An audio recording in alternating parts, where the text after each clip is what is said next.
Welcome, everyone, to today's deep dive. And today we are going to be exploring a life that I think really embodies the intersection of faith, suffering, and the extraordinary. Okay. We're going to be looking into the story of Therese Neumann, All right. a woman who lived a seemingly ordinary life in early 20th century Germany until, well, things took a rather remarkable turn. Okay. We have a couple of sources for you today. Okay. Excerpts from her Wikipedia page and a longer article from a website dedicated to Catholic mystics. Great. So buckle up. Yeah. This is going to be a story that will stay with you. Yeah, you know what's so captivating about Therese Neumann is that her story begins in such humble circumstances. Mm-hmm.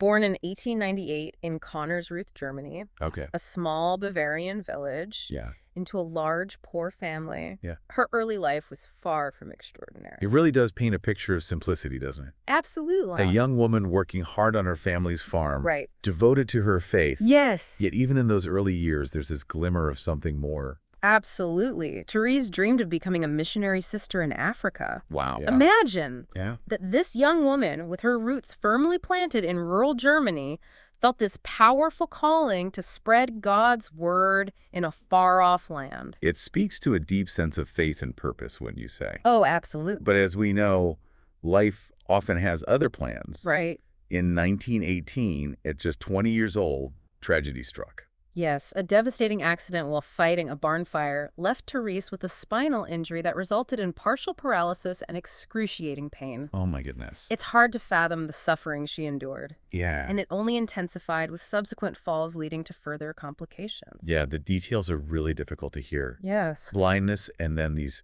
horrific bed sores so deep that they expose bone. Wow. It's truly a testament to her resilience and faith that she persevered through such unimaginable hardship. Absolutely. For years, she was confined to her bed, her dream of becoming a missionary seemingly shattered. Right. Yet, amidst such profound physical suffering, her spiritual life flourished. It seems her devotion to the Sacred Heart of Jesus and her love for reading about the lives of saints became her solace, her anchor in the storm. Precisely. And it's within this crucible of suffering that the seeds of her extraordinary journey were sown. Mm-hmm. A turning point came in 1923, a year of great significance for Therese. The year a young French Carmelite nun, Thérèse of Lisieux, was beatified, correct? Yes. Therese Neumann held a deep devotion to Saint Thérèse of Lisieux, and she diligently prayed a novena in preparation for the beatification. Okay. What unfolded next is nothing short of astounding. This is where I imagine things take that remarkable turn you mentioned earlier? At the very moment Saint Thérèse of Lisieux was beatified in Rome, Mm-hmm. Therese Neumann, who had been blind for years, was miraculously granted her sight back. Oh. A seemingly impossible healing that defied all medical explanation. It sends chills down your spine, doesn't it? Absolutely. The inexplicable nature of it. It truly feels like divine intervention. It's a powerful testament to the power of faith and intercession, isn't it? But this was just the beginning of Therese Neumann's extraordinary journey. Okay. The story gets even more incredible. I'm all ears. Okay. Let's delve deeper into what unfolded next in Therese Neumann's life. Mm-hmm. This is where things start to venture into the realm of the unexplainable. Indeed. A few years later, on the very day of Saint Thérèse of Lisieux's canonization, Okay. Therese Neumann experienced a vision of the saint. In this vision, Saint Therese promised her relief from her suffering and the ability to walk again. I can only imagine what must have been going through her mind at that moment. Oh, yeah. Years of pain, of feeling trapped in her own body, and then this promise of liberation delivered by a saint she held so dear. Did this promise come to pass? Miraculously, yes. On that very day, Therese Neumann was completely healed of her paralysis, and even her bed sores, which had plagued her for years, vanished within seconds. My goodness. This sudden and complete healing left doctors bewildered, unable to offer any medical explanation. It sounds like something out of a holy book, wouldn't you say? It does. These instantaneous healings, the divine timing, almost impossible to comprehend. But there's more to this story, isn't there? Yes. The article mentions a third intervention by St. Thérèse of Lisieux. Yes, it seems Saint Therese continued to intercede for Therese Neumann even from heaven. Wow. She was later cured of acute appendicitis again through a seemingly miraculous intervention attributed to Saint Therese. So we have this young woman seemingly chosen for divine intervention experiencing these incredible healings.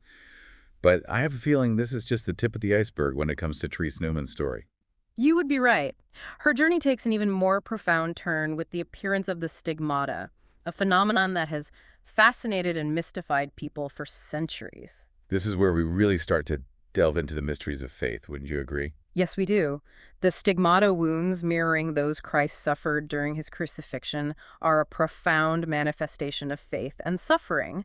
Yeah. And in Therese Neumann's case, they emerged in a way that's both moving and deeply symbolic. It's a phenomenon that really captures the imagination, isn't it? Yes. This tangible connection to Christ's suffering, Right. a physical manifestation of deep spiritual devotion. Absolutely. From what I understand, it began on the first Friday of Lent in 1926. Yes. She experienced intense pain in her side and later discovered a wound above her heart, just as if she had been pierced. Oh, wow. But what makes Therese's experience even more remarkable is that this was just the beginning. I read that every week, starting on Thursday evening, she would begin reliving the events of Christ's Passion. A weekly cycle of suffering culminating in a death-like state on Friday afternoon. Imagine week after week experiencing the agony of the crucifixion. Yeah. It speaks to a level of devotion and spiritual connection that is truly difficult to grasp. It's almost like she was chosen to bear witness to Christ's suffering in a tangible physical way. Yes. It must have been agonizing, yet also profoundly spiritual. Were there other stigmata as well? Later in Lent, wounds appeared on her hands and feet described as completely penetrating, as if nails had been driven through them. She also bled from her eyes, and eventually wounds appeared on her head representing the crown of thorns, Right. and on her shoulders signifying the scourging. It's a vivid and powerful image, isn't it? It is. These wounds never healing, always present, serving as a constant reminder of Christ's sacrifice. And a testament to her own role as a victim soul, someone who willingly takes on the suffering of others. There's even an account of her taking on the physical suffering of a seminarian who had a throat ailment, enduring his pain until he was ordained. Wow. It speaks to the depth of her compassion and her willingness to offer her own suffering for the well-being of others. This idea of being a victim soul is so central to Catholic mysticism. Yes. And Therese Neumann embodies it so completely. Yes. It makes you think about the nature of suffering and how it could be transformed into an act of love and sacrifice. But her story doesn't end with the stigmata.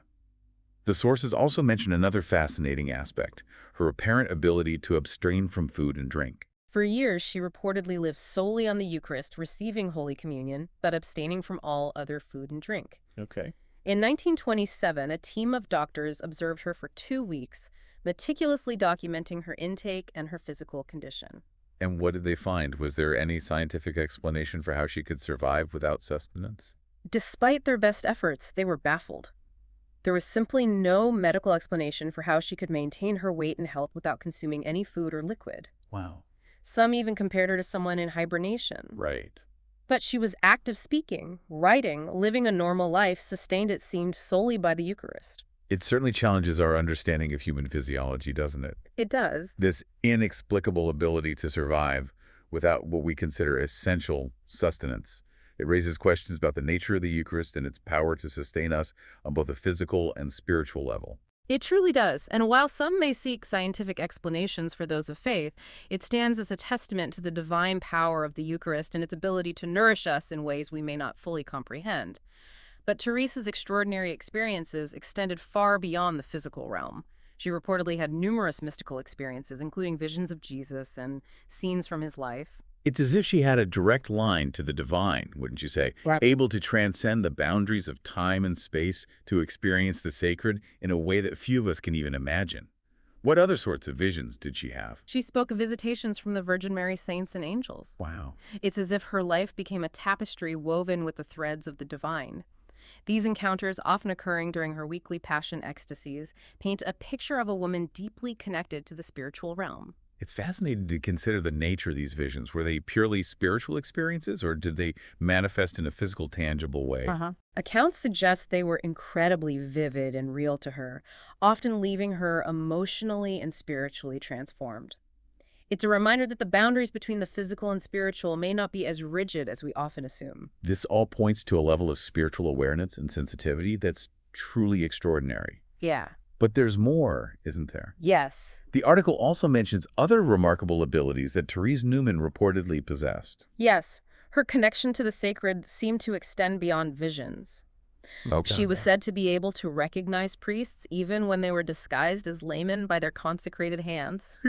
It's as if she possessed a spiritual intuition, a heightened sense that allowed her to perceive the sacred within others. It's almost like she had a sixth sense attuned to the presence of the divine. It's hard to even imagine what that must have been like. Were there other examples of this heightened spiritual awareness? There are accounts of her being able to distinguish consecrated hosts from ordinary bread and even sense the presence of the Blessed Sacrament from miles away. It's as if the sacred emanated a spiritual energy that she was uniquely sensitive to.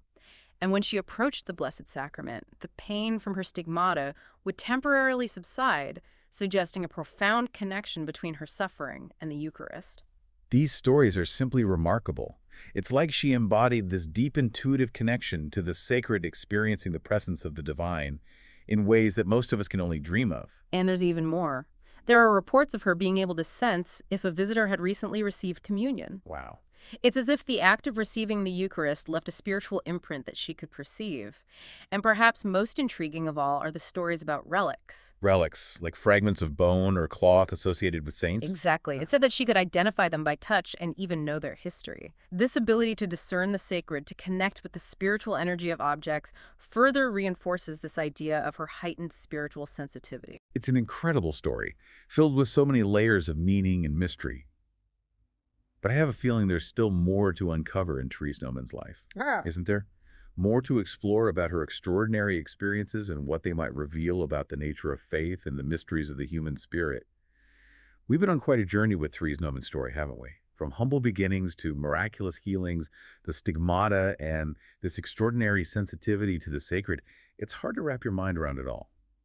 But there's one more aspect we haven't touched on yet, her ability to speak and understand languages she had never learned. It's another intriguing piece of the puzzle during her ecstasies, particularly those reliving the Passion. She reportedly spoke and understood various languages, including Hebrew, Greek, Aramaic, Portuguese, and Latin. That's incredible, languages she had never studied or been exposed to. It's almost as if this connection to the divine opened up new pathways in her mind, granting her access to knowledge and abilities beyond the realm of normal human experience. It does make you wonder about the hidden potential within us, doesn't it? The possibilities that might exist if we could tap into that deeper level of consciousness, that connection to something greater than ourselves. It's a tantalizing thought, and it seems that for Therese Neumann, this connection to the divine was woven into the very fabric of her being. But sadly, even extraordinary lives must come to an end.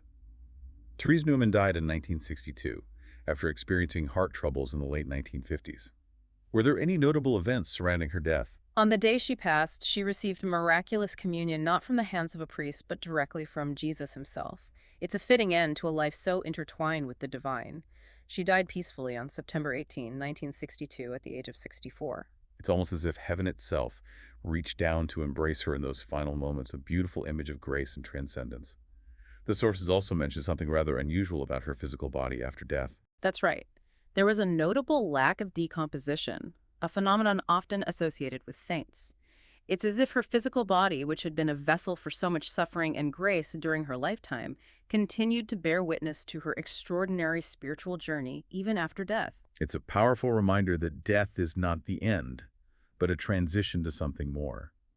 And it seems the Catholic Church has recognized the profound significance of Therese Neumann's life. In 2005, her beatification process was officially opened, bestowing upon her the title Servant of God. It's a step towards sainthood, a recognition of her extraordinary life and her profound connection to the divine. So as we conclude our deep dive into the life of Therese Neumann, I'm left with a sense of awe and wonder. This woman who lived a seemingly ordinary life became a vessel for the extraordinary world. Her story challenges our understanding of the world, of the power of faith, and the mysteries that lie at the heart of human experience. What do you think? It's a story that stays with you, inviting contemplation and reflection. It encourages us to explore the depths of our own faith, to consider the possibilities that exist beyond the realm of what we can see and touch. And perhaps to embrace the mystery of it all, to accept that there are forces at work in our lives, in the universe, that we may never fully comprehend. Therese Neumann's life, with its blend of suffering, grace, and the unexplainable, is a testament to the boundless possibilities of the human spirit when touched by the divine. Thank you for joining us on this incredible journey. May her story inspire you to deepen your own faith and to embrace the mysteries that lie beyond our understanding.